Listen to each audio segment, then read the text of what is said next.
Good evening. I'm glad you're all here tonight, and welcome also to all of those out in the internet streaming and those on TV.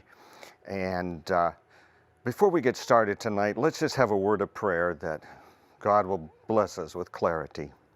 Dear God, be with us tonight as we discuss this very important topic, that it may be life-saving to many of those listening here tonight.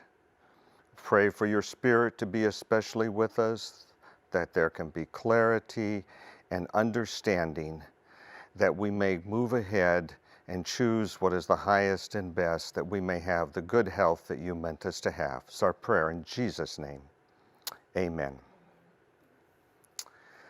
Well, in all of our talks, we're talking about the cause of disease and then the effects of it. And tonight we're going to go back and look at one of the most serious and pervasive causes of disease in our world today, particularly here in this country, but in most of the countries around the world, it is becoming more and more of a serious problem. And we're going to start by looking back at the cause of obesity and looking at the relationship between sugar consumption and obesity, and then how that relates to most of the other disease processes that are affecting us right here. In 1890, the average sugar consumption in this country was about 5 pounds per person per year. By 1975, we were up to 15 pounds per person per year. And today, it wasn't 15. 5 pounds per person back in the 1980s. Today, it is 150 to 180 pounds of sugar per person today. Well, we can't take that much of this chemical into the body without having some profound effects on the physiology. And what we're going to find tonight is that this sugar consumption and these large excess amounts is really related to much of the disease process. We mentioned obesity. Back in 1890, 3 to 4% of the U.S. population was considered obese. By 75, it was 15%. Today, it's up to 32%. And what's causing that? Well, let's just take a look at that. I'm going to draw just a little graph here. Let's like that.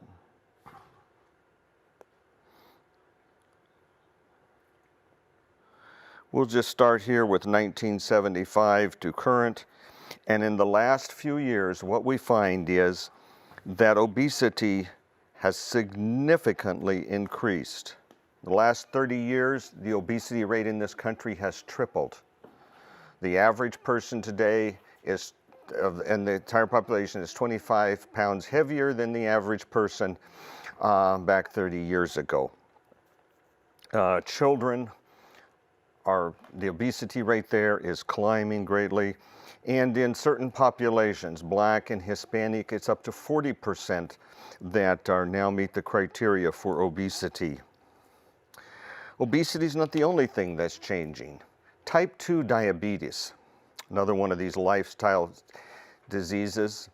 Back in the 1800s, if you took 100,000 people out of the population, 3 of them would have type 2 diabetes. You know what it is today? Out of 100,000, it's 8,000 have type 2 diabetes. Why this huge increase in disease? And if you start looking at this increase rate here, one of the things some people say, well, it's all the fat in the diet. And we look at the fast food industry and McDonald's and the fries and all the greasy stuff and oil and say, surely that's the cause. But if we actually go back and look at it, what we find is that the amount of fat consumed in the diet has actually stayed about the same during the same time period. They actually were frying food and eating greasy food way back then and putting oil and butter and grease on things. And so we can't really connect it with that. But what is it that does correlate with it? If we look at the sugar consumption, what we find is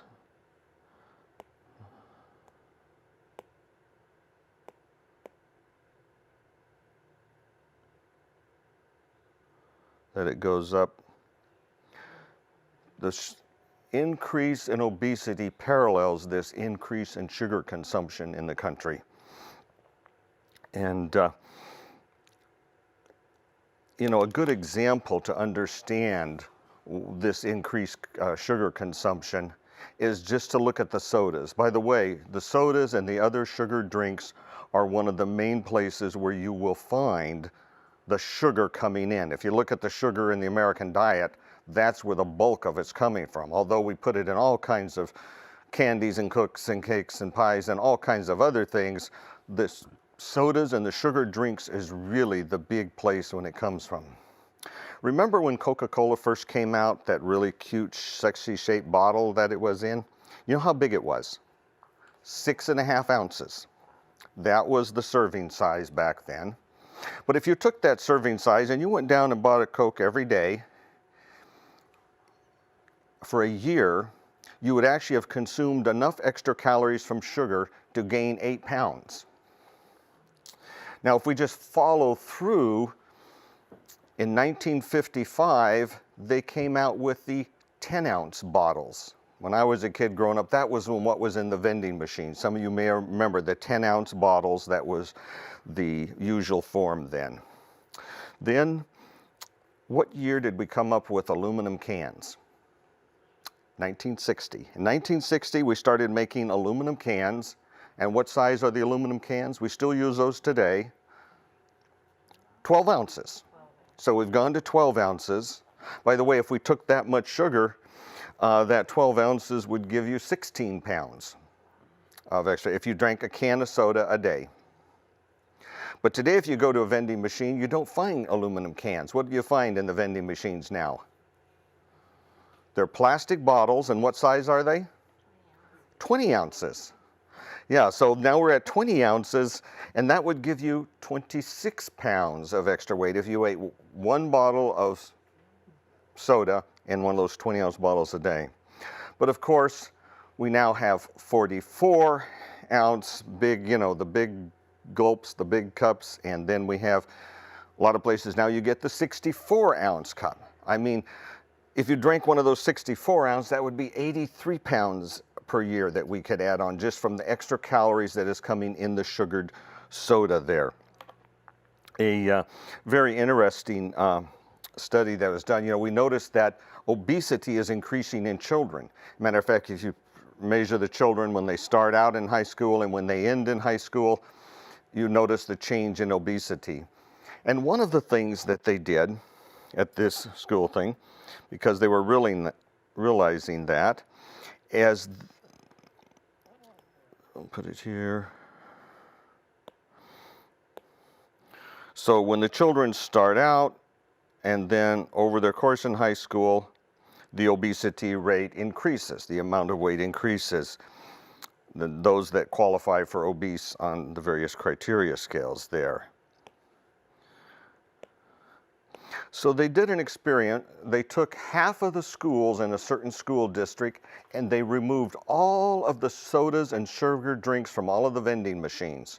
So they could not get them at school. Now, this didn't change what the kids would do at home or with their friends after school or whatever. This just barely changed what was available there. And you know what they found? The fascinating thing was that the obesity rate did not go up in those schools where they took the soda machines out of the school. Fascinating thought there. So what is sugar? We're going to need to take a look at that, but when you get cancer, it's called sucrose. Sucrose is a double sugar. It's two simple sugars put together. One of them is glucose. We talked a lot about that in one of our first lectures here. 6-carbon sugar, our body uses it for energy. But sucrose is a double sugar and it's combined with fructose. Fructose is a 5-carbon sugar. It's different than glucose. It's handled differently in the body. And it's those two together that make up sucrose. Now, when it hits your digestive tract, almost instantly, those two are separated apart, and we have a 50-50 mixture of glucose and fructose, half of each in the system right there. Now, what we're going to find as we look at our study tonight, fructose is the problem. Large amounts of fructose. Essentially, what we're talking about is fructose poisoning. And we'll look at how that happens metabolically and how that causes diseases. But we've gone beyond sucrose today, and now we have something we call what? High fructose corn syrup.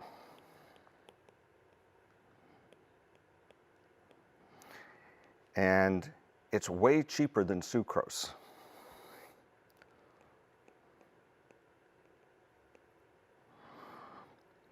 And through various processes, it is up usually around 55% fructose and 45% glucose. Glucose is, of course, what your body uses for fuel, and the body has many ways to handle and take care of it, and it's no problem. It's the fructose, the 55%, and the 50% here, because of this excess amount where we're taking in an average of 150 pounds of sugar, that we are really poisoning the system. You know, fructose is a poison, and somebody says, well, what about fruit? Doesn't fruit have fructose in it? Yeah, but whenever God puts something poisonous, he packages the antidote with it, and the antidote is fiber. Of course, there's no fiber in a bottle of soda, but when you eat an apple, the fructose in there has the fiber, which counterbalances it, and so that it's not a problem. In just the amount, on the average diet of fruits and vegetables, if the only fructose you got came from eating all the different mangoes and peaches and strawberries and stuff, you would average about 15 grams per day, which was, you know, about what the population was getting in fructose back in the 1800s, anywhere from 15 to 24 grams of fructose a day would be typical in this country. By 1977, it was up to 37 grams. By 1994, 55. And today we're up to 75 grams of fructose every day. Well, there's a big difference between this 15 and 75. And all of this excess fructose is way more than the body can handle. So let's take a look now at what is actually going on in the body. I think you'll find this very fascinating and enlightening. And we're going to take a look at it in a liver cell. Liver cells are chemical processing plants. But beyond just processing all kinds of things, thousands of different things, their job is to take care of toxic things and get rid of bad things, as well as processing many of the useful things that we get here. So we're going to start off our look at here and look at glucose. Remember glucose? We talked about that the first night. Matter of fact, we even talked about how glucose was particularly used in the liver cell. Remember?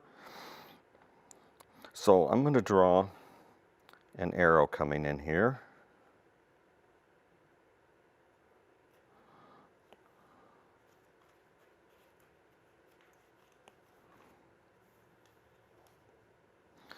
And remember what happened inside of the liver? It did with all the extra glucose. Now, suppose we should put a mitochondria here. We used that.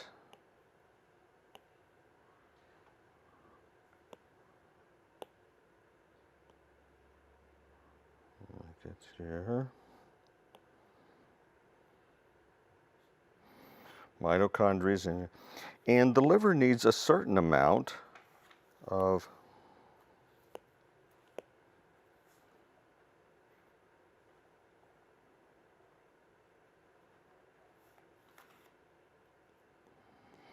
glucose to go into the mitochondria to provide the energy needs of the liver cell. But of course, if we're on the typical American load of sugar today, with our sodas and all of our other forms of sugar, there's way more glucose that needs to be processed than what can just be eaten and used by all the cells in the body. By the way, do you know how much extra glucose goes into the liver? About 80% of it ends up going into the liver. And what is the liver going to do with it? Remember, we talked about it in the first lecture. It's going to store it. Remember, we called it canned glucose or glycogen. So we'll just draw a little can right here, a little jar. Glycogen. This is our canned glucose, the stored form of sugar we put on the shelf. We save this glucose for another day. Someday when it gets a little hypoglycemic in the blood, you skip breakfast, we can just open that up and dump the glucose back into the bloodstream. And so we have this in and out. Glucose can come in, and as I said, about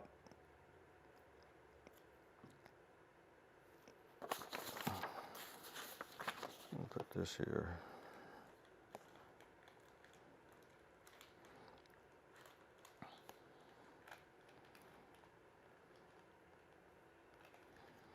So, when you eat food and all of these things has sugar in it, glucose goes to every cell in the body, and about 80% of it is being used up by all the cells in the body.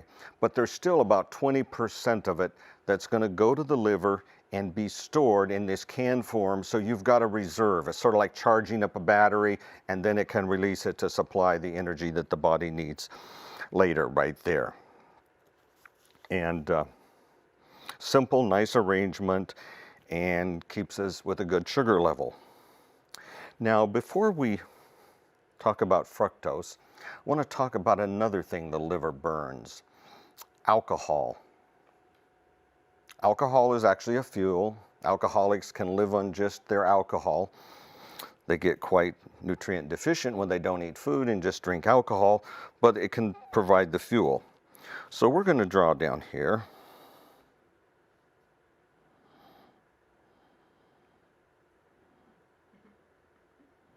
There.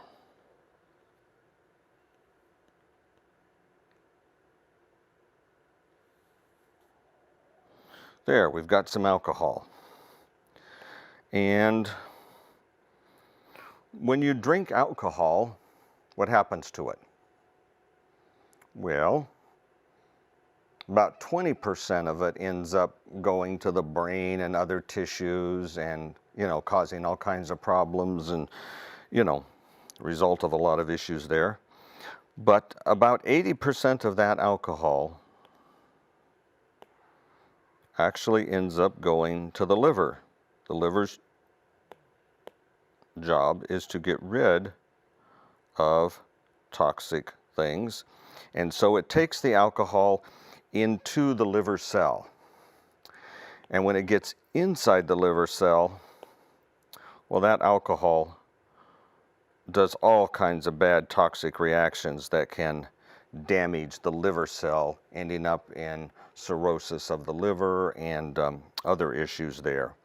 But eventually,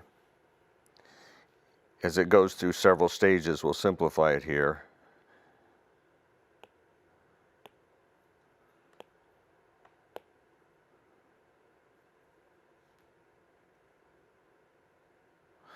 It sends the alcohol to the mitochondria to be burned. Now, how much alcohol is going into that mitochondria? A whole lot more than glucose. Remember, only 20% of the glucose goes to the liver, and most of that is made into glycogen. But a little bit of it goes down and ends up in the mitochondria. But the alcohol here, by the way, we'll just put out here, 80% of the alcohol has got to go to the liver here to be detoxified. Now, the liver cell cannot use that much fuel to run on. And so what does it do with all of that extra? Well, the mitochondria is going to send it to another place here. A long-term storage idea here. It actually sends all the rest of this alcohol down to the fat factory.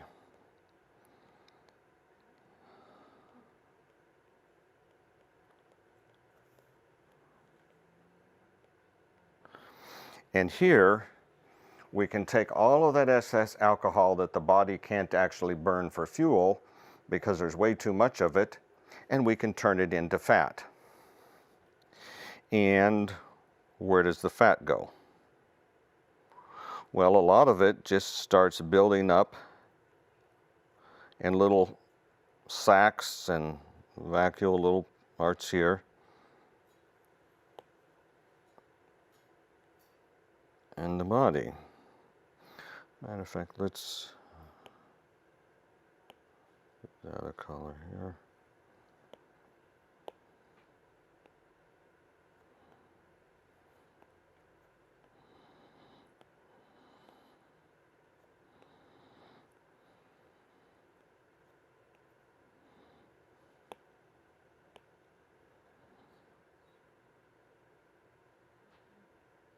I'll label one here so we know.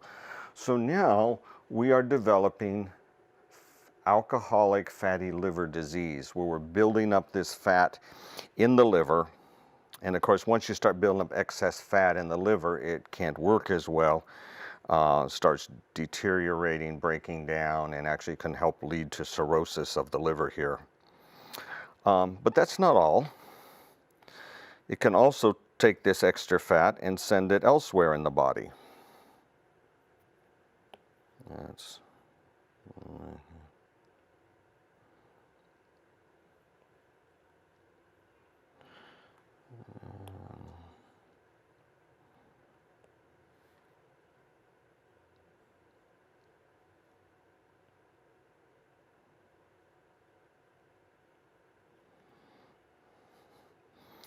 and where's a place we could send fat? Well, we can send it to the muscles. Can the muscles burn fat? Yeah, they can. So we'll draw a muscle here.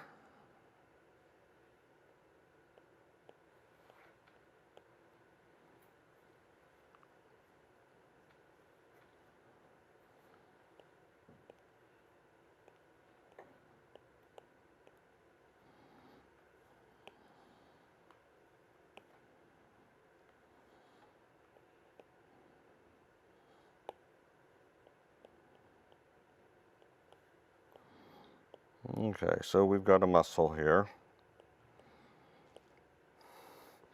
But of course, as we learned in our lecture on diabetes, what happens if you put too much fat into the muscle?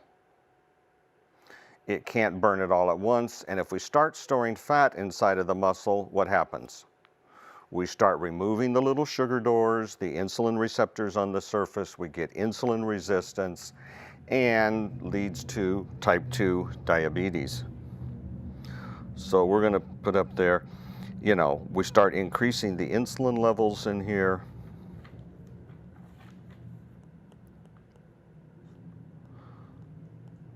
Why is the insulin levels increased? Because there's too much insulin resistance, and we end up with the blood glucose levels getting up. So we increase the blood glucose and the insulin, and all of this increase is leading us to what disease process? Diabetes. And of course, that's the type 2 diabetes we're talking about here, with the excess fat building up in the muscle. So we have the alcohol driving us towards the that. And there's one other place it can go, and where's that?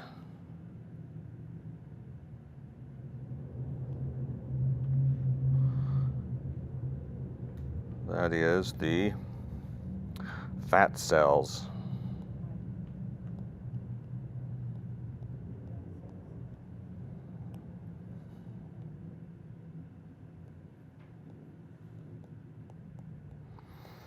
And By the way, how does it get from the liver to the fat cells and the muscle cells? Remember from our second lecture? Remember the little trucks? Yeah. The liver makes the LDL, puts the fat in it, and sends it out to the fat cells and the muscle. And of course, all of this extra fat buildup leads to what we often refer to as the beer belly. Yeah, the alcoholic that's drinking a lot of beer ends up with the beer belly. Okay, now we are going to go to and look at fructose, where this all was leading right here. So we'll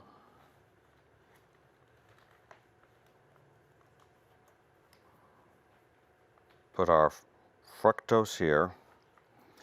How much of the fructose ends up going to the liver? Anybody know? All of it. There is no cell in the body that can handle fructose. It's a toxin, a poison, a waste product. The only thing the body can do with is send it all to the liver to be disposed of. So here we've got, and it goes through several different steps here, but basically, after all the steps, 100% of that fructose is sent to the mitochondria, the furnace, to burn it up. Well, now with this huge amount of fructose that is coming into the body from all the sugar, now the glucose, like we said, it can go to every cell of the body and be burned for fuel, and what does come to the liver can be stored as glycogen and be dumped out later. But 100% of the fructose can be gone here, and you can't store it. The liver has no way of storing it. It's got to get rid of it all by metabolizing it. And of course, the mitochondria can't begin to use that much fructose, and so what does the mitochondria do? Sends it to the fat factory, and we make it into fat. And so we start building up fat in the liver and end up with non-alcoholic fatty liver disease. And today, when we start doing ultrasounds and CT scans, which we are doing more and more frequently for diagnosing various things, we're starting to realize so many people have fatty livers. And this fatty liver is not benign. It's actually very harmful to the individual. And we suspect that over the next decade, the amount of non-alcoholic fatty liver disease is actually going to be causing more cirrhosis of the liver than alcoholic disease is causing. So it's going to become the #1 cause of liver failure and cirrhosis in the future here because it's increasing so much here. And of course, we find that it's going to the muscle cells there. And in the muscle cells, we're doing the same thing, driving us toward diabetes. So again, all this sugar, it's not only the sugar that's in the blood that's pushing us that route, but all of the fructose is coming here, turning into fat. The fat's going to the muscles and driving us into diabetes. And of course, the fructose is also going to the fat cells and causing the fructose belly. Sort of like the beer belly, we also can get a fructose belly. It's the same process, the same thing. We're going through the stages. And this central obesity that builds up becomes the result of all of this excess fructose that's coming in the body here. But that's not the only bad thing that fructose does in. Here, as it's going to the mitochondria, before it gets there, it goes through several different stages. And one of the stages in the middle there, called xylose 5-phosphate, we'll just call it 5P, actually is a substance that goes down to the fat factories, and it actually turns on fat factory production. And this liver cell not only is going to have a one factory, but it's going to make more fat factories, and it actually turns up the production because the liver cell realizes with all of this fructose coming in here, I've got all this xylose 5-phosphate, we're going to be going to there. we've got to build more fat factories. And so we start building more fat factories, which even further accelerates this production of all of the fatty liver and the diabetes and the central obesity there. But that's not all. There's another substance, an enzyme that's getting turned on. It's called JNC1, or some people just refer to it as junk 1. But this particular substance here actually goes over, remember the little sugar door I drew the first time? Of course, this is where the sugar door is here, letting the glucose in. Well, at this point right here,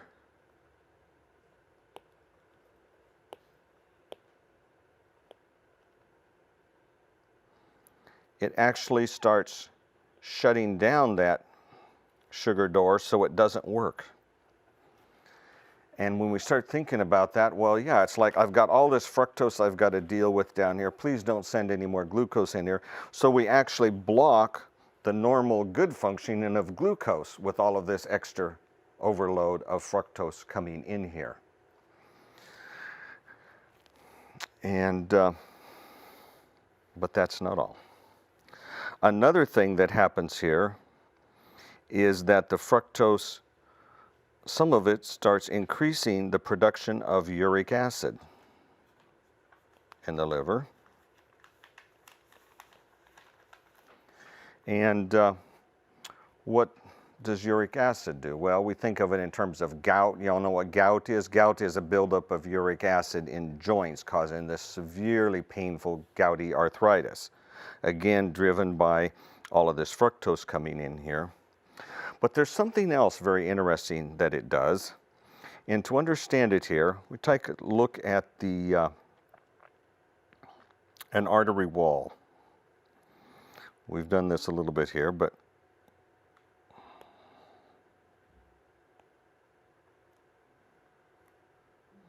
an artery wall has a lining of these little endothelial cells, and then outside the endothelial cells there is some muscle cells, a layer of muscle cells. We'll put those in here. And then there is an outer layer past there. Well, that layer of muscles there constricts and makes the artery smaller, or relaxes and allows more blood flow through there. And the way we cause it to constrict and pull down is with adrenaline, epinephrine, and there's special nerves that bring adrenaline there and release adrenaline whenever you want to constrict a blood vessel. And your body has a whole control system that squeezes down the arteries it needs when it needs to control the flow of blood wherever it's needed in the body.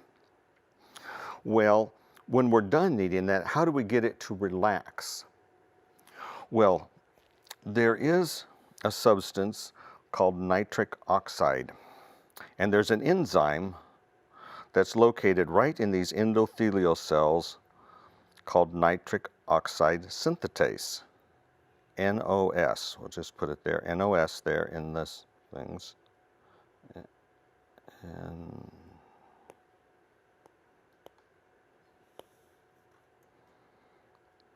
well, we'll just write it here, NOS. But it's actually inside these cells. And it makes nitric oxide.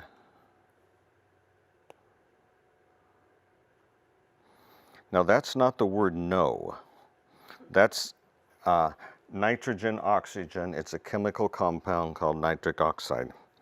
And this nitric oxide, which is made in the endothelial, soaks out into the muscle and causes it to relax the muscle so that it can relax, dilate, and allow more blood flow. So what does uric acid do?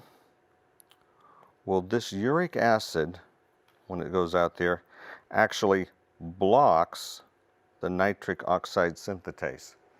And in the process of blocking that, it prevents the normal relaxation.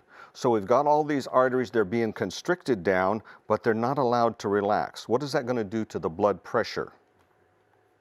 Well, if you keep squeezing it down, the pressure is going to go up, right? And here we have a significant contributor to hypertension, high blood pressure. So now we've connected all this excess fructose through uric acid, the blocking of the nitric oxide synthetase, and the production of nitric oxide, leading to hypertension. But there's more bad things that can happen.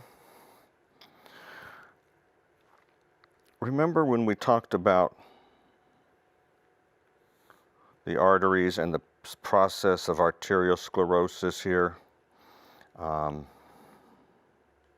Here we got an artery cross section here.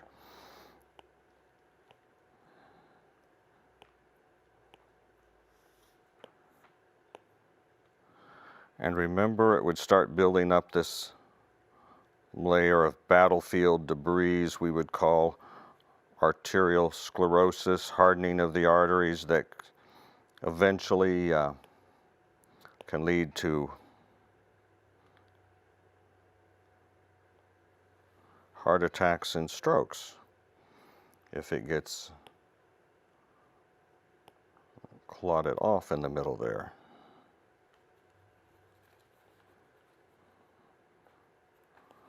Platelets plug on it and the clot forms in there, and when it blocks it, if that's an artery inside of our heart, we just created a heart attack.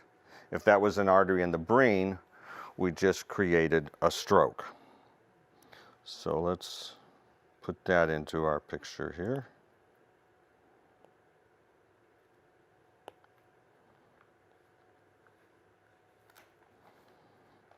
We'll just put here myocardial infarctions and strokes. Okay. Now, we talked about the other night how oxidized fat and oxidized cholesterol leads to that buildup there. But did you know there's another substance that causes the immune system to attack and destroy and builds this process? It's something called AGE, advanced glycation end products. Let's just put that here.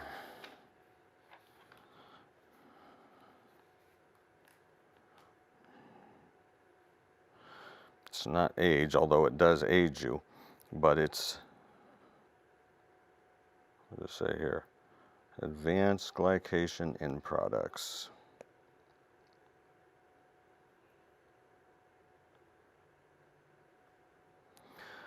And what that is sugar can get stuck on proteins. And when sugar sticks on a protein, the protein doesn't work anymore. It can't function properly. And so the body realizes that these glycated proteins are not good, they don't. And so it actually tries to destroy them.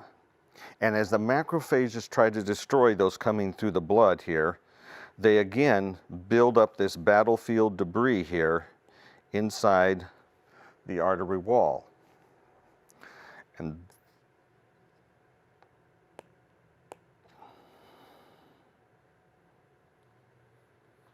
that there.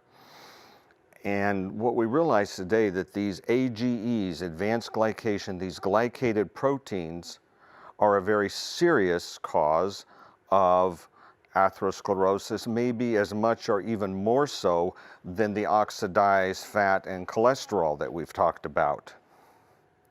And of course, it's caused by sugar, and of course, if you've got higher sugar levels, there's going to be more of this going on.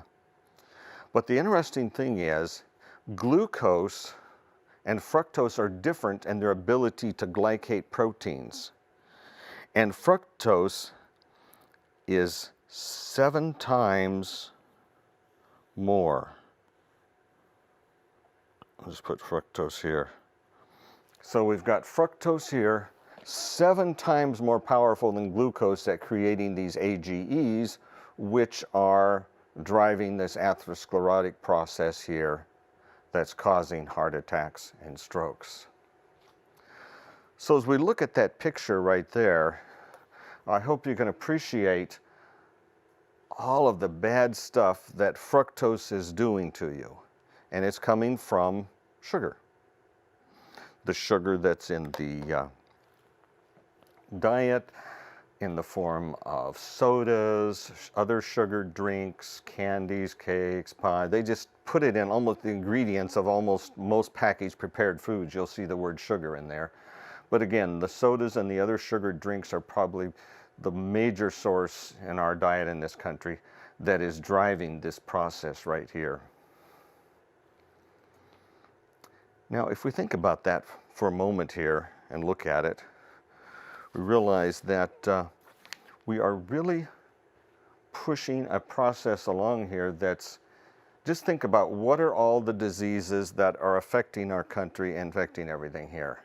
We've got diabetes, obesity, we've got heart attacks, we've got strokes, we've got high blood pressure, hypertension, and we've got fatty liver disease leading to cirrhosis there.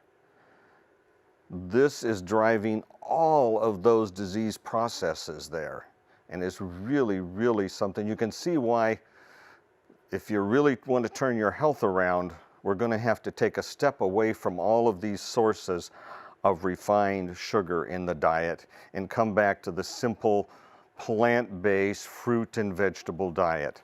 Now, if you're just eating fruit, the amount of fructose in the fruit, as we talked about earlier, is very small, and it's mixed with fiber so that it's very slowly absorbed. So the amount of fructose in the bloodstream, even if you're eating lots of fruit and apples and mangoes and bananas and all these different things, the amount of fructose in there is actually very, very small.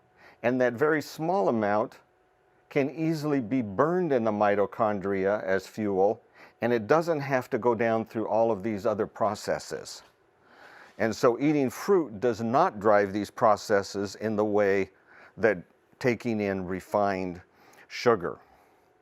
You know, back in the 1800s, they had slave labor. We've moved from that to fossil fuels, and now we have huge machines. It's very easy to make sugar. And of course, now with the high fructose corn syrup. By the way, do you know who invented high fructose corn syrup? The Japanese. Yeah, the Japanese. Somebody said that's their revenge for the atomic bomb. You know, we got, so the atomic bomb did this much, but high fructose corn syrup has done a lot more damage than an atomic bomb over here, if you think about what it's doing through the siding here. And of course, high fructose corn syrup is really cheap compared to regular sucrose sugar from sugarcane. So we've got even another reason for them to be putting more in there. Another reason to increase the fructose content of food, fructose is sweeter than glucose. If you put it on a scale, fructose is much sweeter than glucose. And so if you want to make something really sweet, what do? You put more fructose in it. You know, by adding high fructose corn syrup, it's sweeter than sugar. You know, if you take equal amounts of both, same there, you'll get a sweeter taste with the high fructose corn syrup. And now some of the drinks are actually taking and just adding pure fructose to them to make them sweeter. There are some I've seen out where they're putting in just only fructose into the drink. And, you know, it's a really sweet drink, but again, we're moving to pure poison as we start moving to the pure fructose there. Some people want to ask, well, what about some of the other, well, what about honey? Isn't honey natural? Isn't that good for you? Well, if you take honey, now it's basically pure sugar.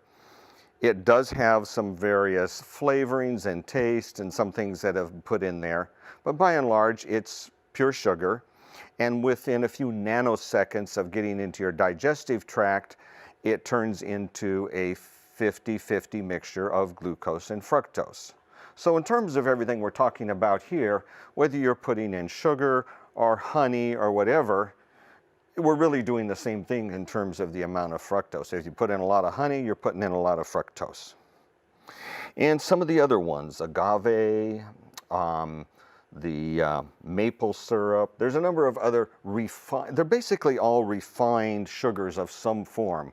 We've removed all of the fiber and bulk, and we're coming in with just pure sugar. And the pure sugar is going to be a 50-50 mix of glucose and fructose. And so we're moving down that fructose poisoning route. What are the safe ways to sweeten food? What do we put in them? Well, remember our sentence the first night when we talked about diabetes? What was the very first sentence we taught you? Whole plant foods eaten whole. So you could take some really sweet fruit, that would sweeten it. You can take a dried fruit. Let's take a raisin. You've taken a grape, and now you've dried it out, you've taken the water out. How much of the fiber is still there? All of it. The vitamins and minerals, they're all still there. The sugars, they're all still there. And so raisins, although they're quite sweet, actually have all of that fiber and stuff mixed with them there. One of the things a lot of us like to do in our, when you want something sweet, is we add dates to it. Dates, again, you've got this very sweet fruit, but it is full of fiber, vitamins, minerals, and other things there. Very healthy and good for you. And actually, if you go to the glycemic index scale that a lot of people like to measure, even though you think of dates as a very sweet food, they're actually low glycemic. They're less than 50 on that glycemic scale. You know, sugar is at 100 and many of these other things are up there. But dates are actually a low glycemic food, and yet they're very sweet to taste, enjoyable if you want something sweet in your diet. If you haven't tried them, my favorite is the barhi dates. And you can only get them right now in November. In November is when they harvest the barhi dates, and you can order them. Some stores will carry them, or you can order them from the producers down in the desert there and get, you know, a box of them. They keep really good in the refrigerator or freezer. They'll last all year long. Usually they run out by the end of December or January, or certainly into February, and then you can't get more from the growers. But there's a lot of other varieties of dates, but this particular one is really soft, sweet, caramely, just completely delicious. And I'd highly recommend trying it there. It's called a barhi date. What color is it? What color are the dates? Dates are brown. They all look the same color. Some of them are just gold. They are not dark brown. Yeah, I don't know. We'll have to talk about, ask that later. I don't know, quite sure what you're referring to there.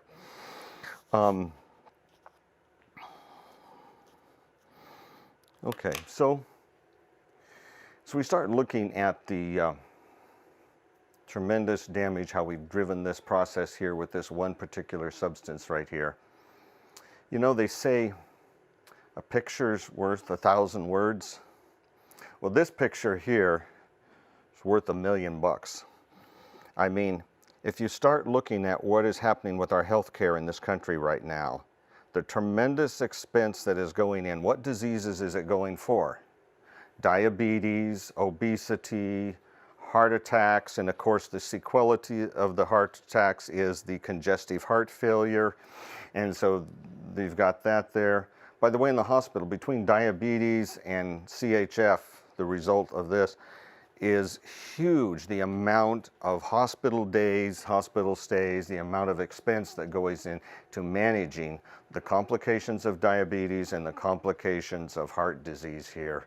Strokes, very devastating there in terms of their disabilities. High blood pressure, tremendous amount of work is going into fighting blood pressure with all different kinds of drugs.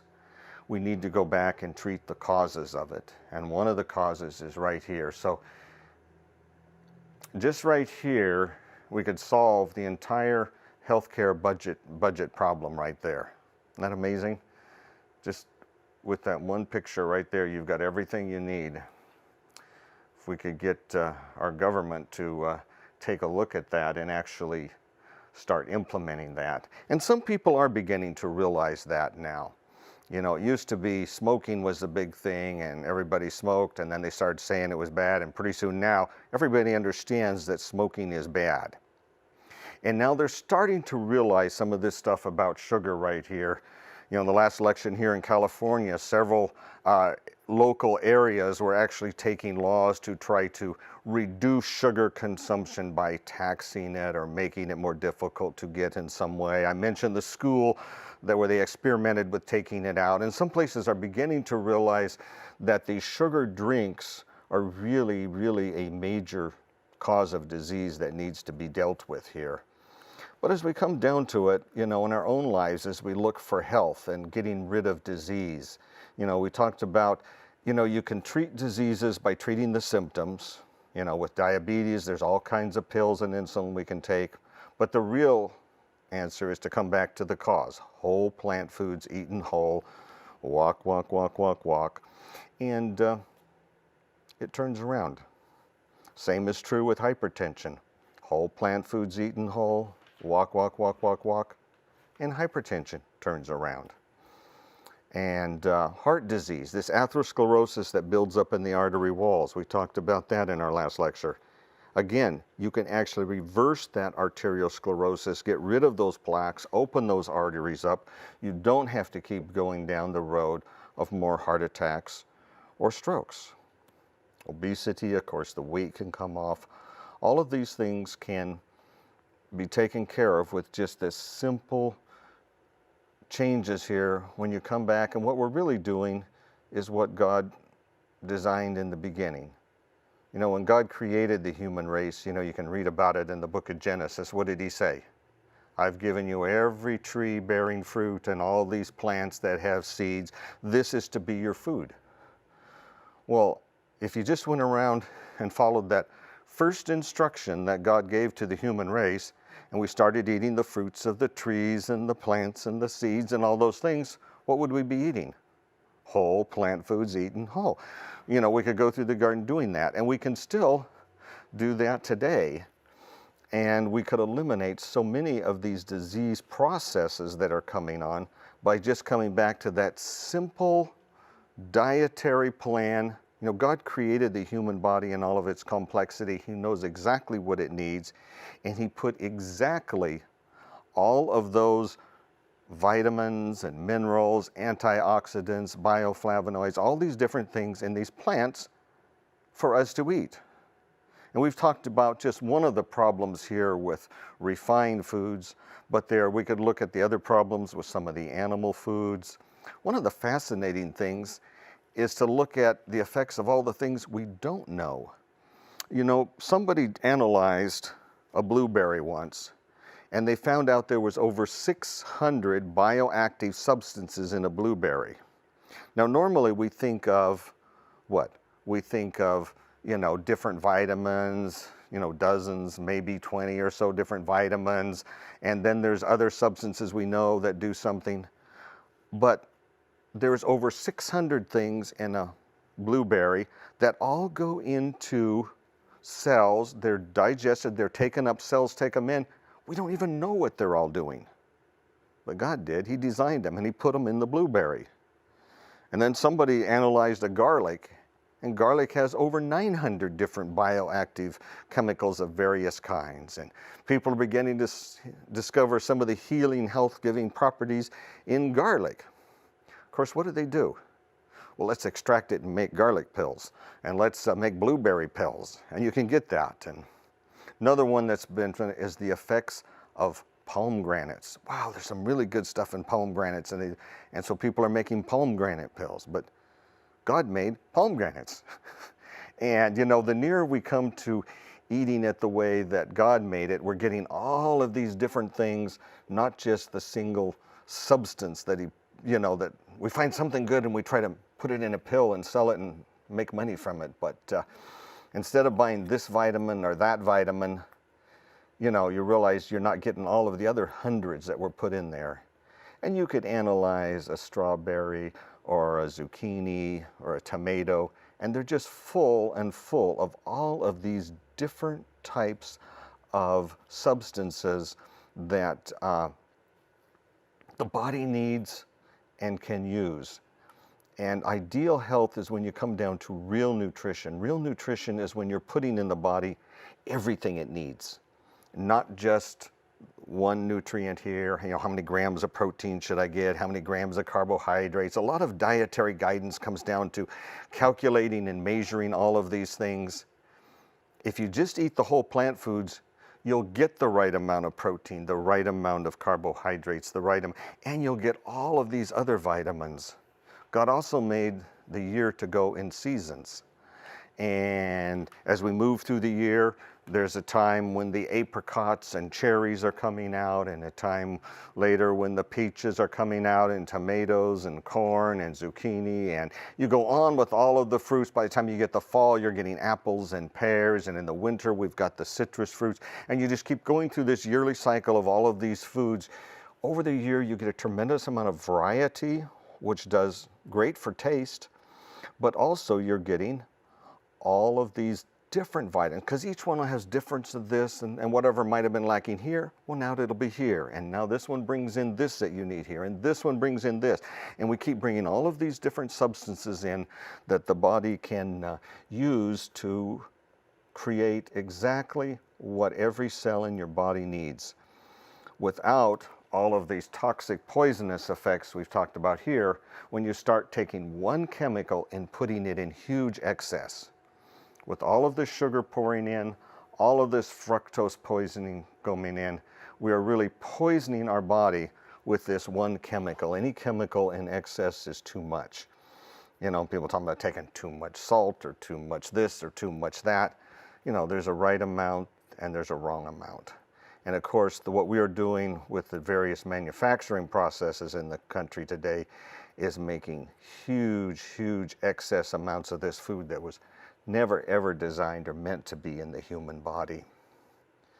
And so I hope that as you've been impressed by what we've shared here tonight, that you can really, I'm going to say, it's time to clean out our cupboards and shelves, walk past the soda machine, walk past all of these sugared drinks, get past all of these desserts and everything that has all these in, and start replacing those things in our diets with the various whole plant foods that God created there for us. Make a huge amount of difference in health. We could probably make more difference with this one dietary change than any of the others we've talked about. And so hopefully this has impressed that on you, and you can inspire to go home and really make that a big change, not just something, yeah, that was great to hear, but yeah, I'm going to do that. I'm going to live this new life, and it's really going to turn things around for me. You'll probably notice a really big change right off.